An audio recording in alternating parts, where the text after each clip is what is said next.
Hey, what's up, guys? This is Mitch here from the Movement Center, and welcome to this week's Movement Mondays, the Cowgirl edition. We have Spurs, ladies and gentlemen. We have Spurs.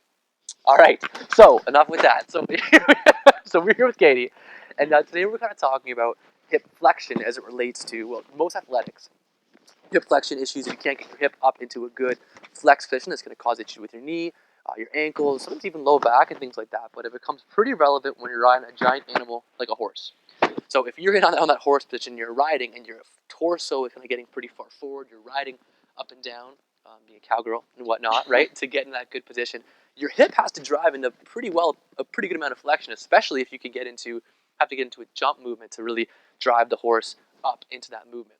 Same mechanism for jumping in normal sport, right? If you're kind of running, football player, hockey, anything like that, and we'll see a jump later and see just how awesome that looks. But if we're talking with Katie here, we're going to just take a quick look at how you guys can test yourselves for any hip flexion issue. So the first thing you're going to do is stand to your side. Awesome. We're going to bring our leg, holding your kind of bum tight and your low back flat up to 90, or as high as you can, really, before you start to bend your low back. So if she comes up, she kind of goes, wait, and starts about there around 90 degrees. Okay. And come back down. I like to see this knee get up to at least belly button height. And if she does her left side here, you can see she gets up quite a bit higher.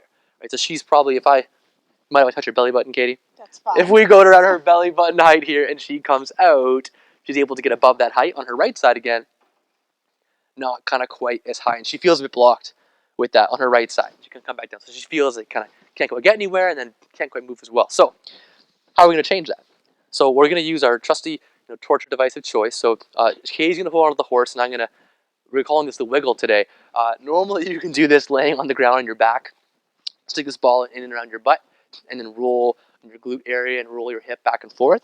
But because we have sand, and I'm told there's unquestionable things that you don't ever want to know about that's in the sand, we're going to do this on the wall. So here, I did call this a wiggle. So you can even just wiggle back and forth on this ball, hitting spots a little bit more tender, and just kind of work them out a little bit, right, to loosen up the back or kind of posterior part of the hip before we bring it up into a flex position.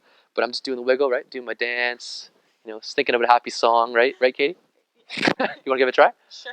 Katie's going to try it too. She's going to come over here. She's going to give it a wiggle. Perfect. You're going to put it more onto that bottom right side over here, so kind of in the meat of the glute. And he's coming. He doesn't like that.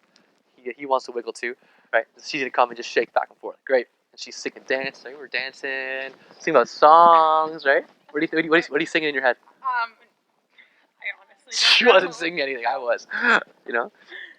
Perfect. So after we've done that and kind of loosened that up, I'm going to come in front of Raffles here if he doesn't attack me. All right. He won't attack you. You won't attack. Great. So now we're going to come over here into this chair, and we're going to use something called a hip flexion mobilization. So you're going to get that same hip you just worked. So for Katie, it'll be her right side up into a flex position, keeping your low back kind of flat, locked, your belly pulled in, so you've stabilized your core and activated it. And then you're going to just drop down into this position, right? So you just keep it, you're dropping down and taking that hip, and I'll show you guys on this side, or that femur, into more of a flexed position. You can rock back and forth, different spots here, and really drive that knee up higher into that position.